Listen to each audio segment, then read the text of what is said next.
postulat qui est repris aujourd'hui par Emmanuel Macron parce que il nous explique qu'il va falloir encore contenir davantage notre capacité d'accueil.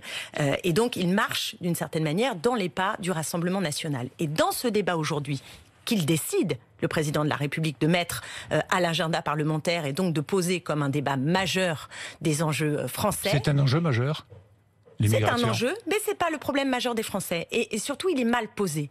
Et ce que j'entends en ce moment, c'est 50 nuances d'extrême droite sur ce débat public sur l'immigration. Et je suis dans une colère absolue parce qu'il n'y a plus de rationalité, il n'y a plus de jonction entre ce qu'on peut appeler l'éthique de responsabilité et l'éthique de conviction. Il est faux qu'il y aurait une explosion, une arrivée incroyable de migrants en France. C'est totalement faux. Et on nous sort des chiffres qui sont littéralement contestables. Il y a une augmentation des demandes de droit d'asile.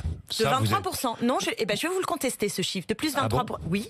Oui. Pourquoi ? Parce qu'en réalité, la France accueille très peu. Vous connaissez les chiffres depuis 6 mois ? Bien sûr, je connais les chiffres depuis 6 mois. Plus 9%. Non, il y a même un plus 23%. En 6 mois. Voilà, en 6 mois. D'accord. Alors, parlons chiffres. 23%, c'est sur l'année dernière. Les derniers 6 mois, c'est plus 9%. Alors, augmentation des demandes d'asile. Voilà, ce qui fait que, je vais aller sur ce chiffre parce que c'est très intéressant.